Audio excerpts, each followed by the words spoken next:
नमस्कार दोस्तों, कहानियाँ विद जतू चैनल में आपका दिल से स्वागत है।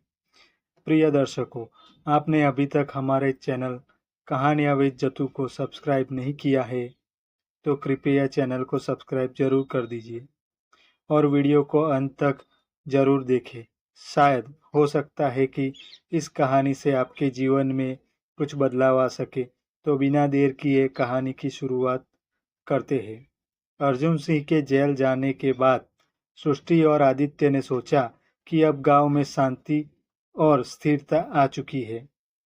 उनकी मेहनत से गांव विकास के रास्ते पर था। महिलाएं आत्मनिर्भर बन रही थी, युवा शिक्षा और रोजगार के लिए आगे बढ़ रहे थे। लेकिन यह सुकून अधिक समय तक नहीं टिक सका। ठाकुर परिवार के अधूरे सपनों को पूरा करने और सृष्टि के बदलाव को खत्म करने के लिए अर्जुन सिंह के राजनीतिक आकाओं ने गांव को निशाना बनाना शुरू कर दिया। इन नए दुश्मनों का नेतृत्व एक ताकतवर उद्योगपति और नेता जगमोहन सिंह कर रहा था। जगमोहन सिंह ने गांव में प्रवेश करते ही यह ऐलान किया, यह गांव ठाकुरों की धरोहर है। इसे बदलने का अधिकार किसी और को नहीं है। मैं यहाँ विकास के नाम पर बर्बादी रोकने आया हूँ। जगमोहन ने गांव के लोगों को लुभाने के लिए बड़े बड़े वादे किए। उसने कहा कि वह गांव में फैक्ट्रियां लगाएगा, सड़कों का निर्माण करेगा और हर घर में समृद्धि लाएगा। लेकिन सृष्टि जानती थी कि यह सब एक धोखा था। सृष्टि ने गांव वालों को आगाह किया, यह आदमी केवल अपनी सत्ता और ताकत बढ़ाने के लिए यहाँ आया है। इसके वादों के पीछे एक बड़ी साजिश है। जगमोहन ने अपनी योजनाओं को आगे बढ़ाने के लिए गांव में फूट डालनी शुरू कर दी। उसने सृष्टि और आदित्य के खिलाफ अफवाहें फैलानी शुरू की।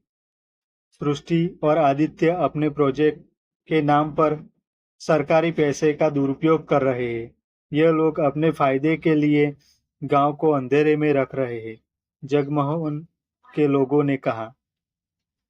कुछ लोग इसके बहकावे में आ गए, लेकिन सृष्टि के समर्थक अब पहले से ज्यादा मजबूत हो चुके थे। जगमोहन ने सृष्टि को कमजोर करने के लिए उसके प्रशिक्षण केंद्र को निशाना बनाया। एक रात जब सभी सो रहे थे, तब उसके आदमियों ने केंद्र में तोड़फोड़ की। अगली सुबह जब सृष्टि वहां पहुंची तो उसने देखा कि उसकी मेहनत पर पानी फिर गया है। मशीनें तोड़ दी गई थी और किताबें जला दी गई थी। सृष्टि की आंखों में आंसू थे, लेकिन उसने हिम्मत नहीं हारी। उसने आदित्य से कहा, यह हमारी हार नहीं है, यह हमारी हिम्मत को और मजबूत करेगा। हमें अब इसे फिर से खड़ा करना होगा। सृष्टि ने अपने दोस्तों और समर्थकों की मदद से जगमोहन की असली योजना का पता लगाया। वह गांव की जमीन हड़प कर वहां एक खदान खोदना चाहता था, जो पर्यावरण और गांव वालों के लिए विनाशकारी होती। सृष्टि ने गांव वालों को यह सच बताया, जब जगमोहन विकास का दिखावा कर रहा है, लेकिन उसकी असली योजना हमारी जमीन और संसाधनों को बर्बाद करना है। हमें इसके खिलाफ खड़ा होना होगा। सृष्टि ने गांव के युवाओं और महिलाओं को संगठित किया। उन्होंने जगमोहन के खिलाफ एक बड़ा आंदोलन शुरू किया। इस बार सृष्टि ने न केवल गांव के लोगों का साथ लिया, बल्कि मीडिया और पर्यावरण संगठनों को भी इस लड़ाई में शामिल किया। जगमोहन ने गांव के लोगों को धमकाने की कोशिश की। उसने कहा, अगर तुम लोगों ने मेरा विरोध किया तो इसके गंभीर परिणाम होंगे। लेकिन इस बार गांव वाले डरे नहीं। उन्होंने सृष्टि के साथ खड़े होकर कहा, यह हमारी जमीन है, हम इसे किसी को नहीं देंगे। जगमोहन ने गांव वालों की एकजुटता को तोड़ने के लिए अपने आदमियों को भेजा।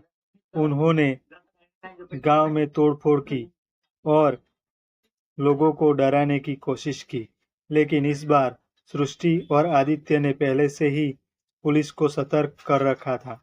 जैसे ही जगमोहन ने के आदमियों ने हमला किया, पुलिस ने उन्हें घेर लिया।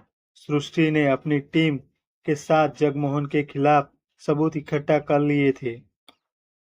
सृष्टि ने पूरे गांव को इकट्ठा किया और जगमोहन की सच्चाई सबके सामने रखी।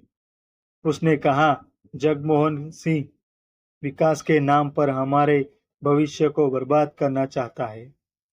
हमें अपनी जमीन, अपनी आजादी और अपने अधिकारों के लिए लड़ना होगा। गांव वालों ने एकजुट होकर जगमोहन और उसके आदमियों को गांव से बाहर निकालने का फैसला किया। पुलिस और मीडिया के दबाव में जगमोहन को गिरफ्तार कर लिया गया। उसके सारे काले कारनामे उजागर हो गए। अदालत ने उसे लंबे समय के लिए जेल भेज दिया। जगमोहन के जाने के बाद गांव में एक नया युग शुरू हुआ। सृष्टि और आदित्य ने अपने प्रोजेक्ट को और तेजी से आगे बढ़ाया। उन्होंने गांव को आत्मनिर्भर बनाने के लिए और भी बड़ी योजनाएं शुरू की। गांव की लड़कियां अब पढ़ाई और रोजगार में आगे बढ़ रही थी। युवाओं ने खेती और उद्योग के नए तरीके अपनाए। सृष्टि का सपना अब हकीकत में बदल चुका था। अब आगे क्या होगा जानने के लिए बने रहिए हमारे साथ इस कहानी के अगले भाग में।